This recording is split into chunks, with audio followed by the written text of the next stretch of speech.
G'day guys and welcome back to Jans_gaming for another Dokkan battle video.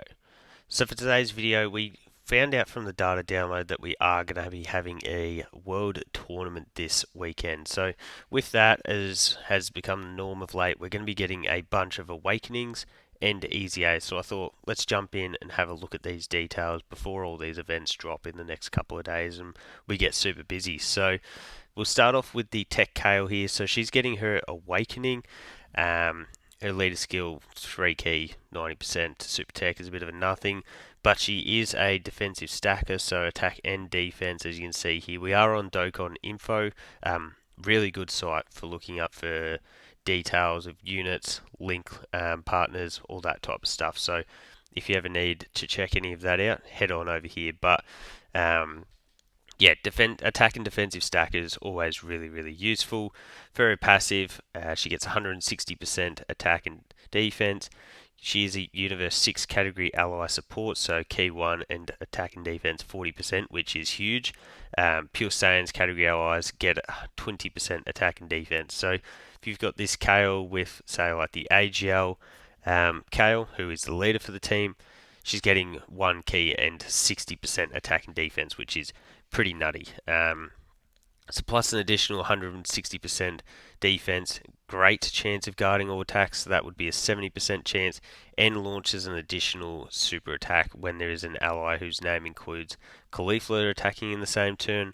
We are also getting a Caulifla awakening, plus an additional 60% attack and defense when performing a super, launches an additional attack that has a high chance of becoming a super attack, starting from the turn in which this character performs the 6th attack in battle. So clearly you want to run this Kale with a Caulifla. From there you've got the support that they're going to provide, you got the damage reduction, the extra supers. This is pretty much just a remake of like the STR Kale really. We did just a couple months ago get the STR Kale EZA, so I don't know how much use you're going to really find for this Kale because she's literally doing the exact same thing but has worse stats. But she does have that support here, and that could be pretty clutch, maybe for a mission of some description. So as I mentioned, we also do have the awakening for the Int Caulifla. Same leader skill, 3 key, 90% to super int. Pretty much the same super attack with the attack and defensive stacking. The only difference here is that we are lowering enemy attack rather than defense. So bit of an improvement. Lowering attack can really be effective. So for this Caulifla, we've got attack and defense plus 100% start of turn. That's pretty low. You get the extra 20% attack and defense and chance of performing a crit plus 6% per Universe 6 category ally on the team. So obviously you want to get as many Universe 6 category allies on the team to buff up that stats increase. We're not really worried about the crit. Gets an additional 160% attack and great chance, so a 70%. Of evading enemy attacks, and launches an additional super attack when there is an ally whose name includes Kale attacking on the same turn. So again, they are made to be run together. Yeah, they both get a fair bit of their kit from running with each other, plus an additional attack and defense 20% with each attack evaded, so that's up to 60%. Launches an additional attack that has a high chance of becoming a super attack starting from the turn in which they perform their 6th attack. So dodging units are always pretty valuable. The only issue here is that yeah, that is her defensive capability, the dodge. I know she does stack, but she's got low stats, so she's going to stack pretty slowly. So yeah, in terms of the awakenings, I don't think either of these two are going to be overly impactful for your box. But let's jump into the EZAs. I will say that I don't EZA every World Tournament unit that comes out. I've definitely been saving my sort of currency for the like the Yamcha, Pua, just units that I feel like are going to have a reasonable impact. So I don't know whether I would advocate for some of these to be EZA'd, but we've got the physical Chi Chi here. She's a 3 key, 100% attack and defense for physical type. For her super attack effect, she raises attack for 1 turn, causes supreme damage, and has a high chance to stun, so 50% chance to stun there. For her passive, it's 150% attack and defense. She also lowers enemies' attack and defense by 22% for 3 turns. Medium chance of evading enemy super attacks, so 30% chance to dodge there. She gets 3 ki plus an additional 150% attack and defense when HP is 50% or more, which you would think is going to be pretty regularly, plus an additional attack 50% and chance of evading enemies super plus 40% when HP is 49%. So I'm assuming that does stack, and that becomes a 70% chance when you are below that HP threshold. So that's going to be pretty effective there. Her attacks are effective against all types, which, being a free-to-play unit, doesn't do a great deal for us. But she also has a high chance of launching an additional super attack when you've got a Goku on the turn. Launches 2 additional attacks, so that's the 2 guaranteed normals, which means it is also going to be a lot easier to fire off the hidden potential as well if you have a little bit of additional on this Chilai. Gets an additional 150% defense when attacking, and then launches an additional super every time the character attacks 5 or more times in battle, so once an extra 1 per turn. So pretty much a unit that can fire off a bunch of attacks. Where this would have been beneficial is if she had have got defense as well in this super attack effect. But I can definitely see her having value for something like Super Battle Road, where you're able to stun the enemy, add in that dodge, and maybe she could be useful for some Super Battle Road style missions, or even something like Battlefield, where you are generally able to status debuff with something like this, and then potentially stun as well. So I don't think Chi Chi is going to be too bad. So after that, we've also got the Gohan Youth, the Int one. Leader skill, Int 3 ki and 100% stats. For his super attack effect, causes supreme damage to the enemy and raises attack and defense by 50% for 6 turns. So really, really good super attack effect there.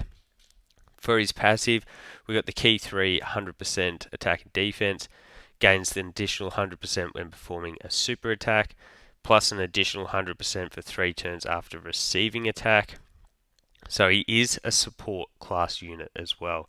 So Android Cell Saga category allies get the 2 ki 30% attack and defense, plus an additional attack and defense 3% per superclass ally on the team. So theoretically, you're running the full 7 superclass on the team. You could give 2 ki and 51% to stats. So that's like a really sizable support buff there, which we love to see. Chance of performing a crit plus 58% when facing 2 or fewer enemies. That's a bit of a nothing for us. As I mentioned with Chi Chi, these are free-to-play units, so we're not really going to be pouring on massive damage with them anyway. So he also guards all attacks when there is another Bond of Master and Disciple category ally attacking in the same turn. So I feel like if you do have that about, and you have been able to fire off a number of super attacks, I guess he could be reasonably tanky.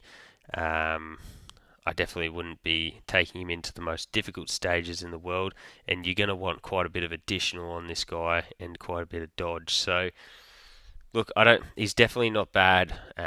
Definitely nothing too crazy easy. I think he's sort of sitting in the middle range here. He's definitely no Mr. Boo. But yeah, we love support class units, and that is a pretty sizable buff that we can give there. So the next one we're going to look at is the AGL Vegito. So 3 ki 100% to AGL. For his super attack effect, he raises attack for 1 turn, causes supreme damage, and then raises allies attack by 30% for 1 turn. So pain that they didn't chuck any defense on this. That's when the buffs sort of become really impactful, but look, it is what it is. So for his passive skill here, we have 150% attack and defense, Ki 2 and an additional 150% and great chance of evading enemies' attacks as the first attacker. So start of turn, you got him in slot 1. That's 300% attack and defense and a 70% chance to dodge. So definitely a better usability there. imagine this guy in like Super Battle Road or Ultimate Clash, something like that is where he will probably be at his most effective. Launches an additional super when there is a Majin Buu category enemy. That you're not going to see all too often, unless you're purposely going into the Buu Saga red zone.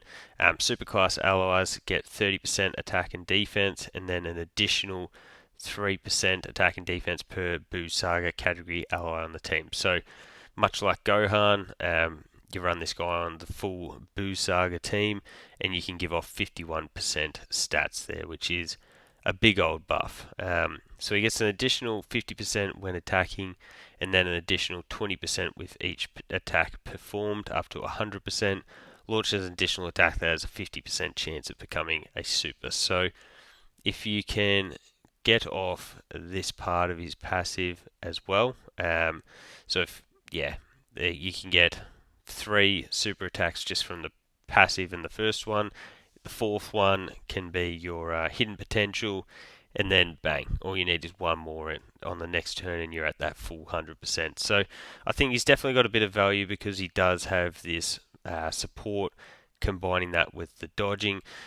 Disappointing that the dodge is only in slot 1, but still, I think this is another unit that you can use in situations, I guess. He's definitely not going to be a staple on the team, but there's definitely going to be times where I feel like this guy will help you get a mission done and dusted. So the final EZA here is for the Int Tien. So Tien's a unit that we don't get crazy of, like we don't get many of. So that's handy in that regard. He's got the Int 3 key 100% leader skill, awesome super attack effects. So raises attack and defense by 50% for 9 turns.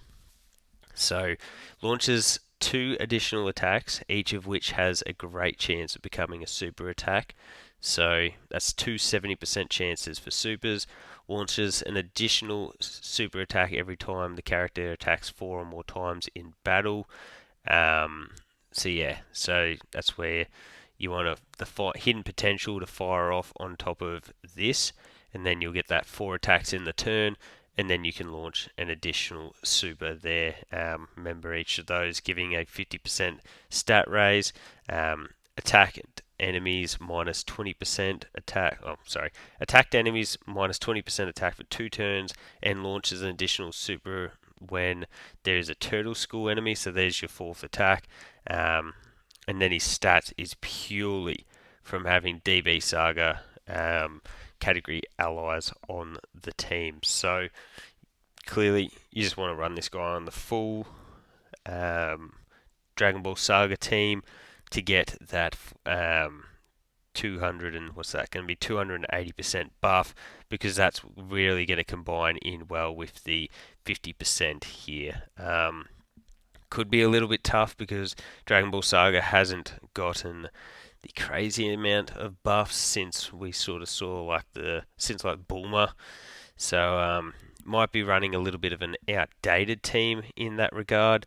But could definitely be fun to test this guy out, because if you get a really good RNG turn for him, you can get multiple. If you could get 3 really good RNG turns for this guy, I imagine that he's going to be putting up some insane stats on the final buff of this 50% super attack raise. But let me know your thoughts on which Awakening or EZA is your favourite amongst the batch. I don't know. I feel like this guy is probably going to get the most usability personally. But yeah, let me know which one for you down below. Don't forget to like and subscribe if you want to keep up with the content, and hopefully I'll catch you all on the next video.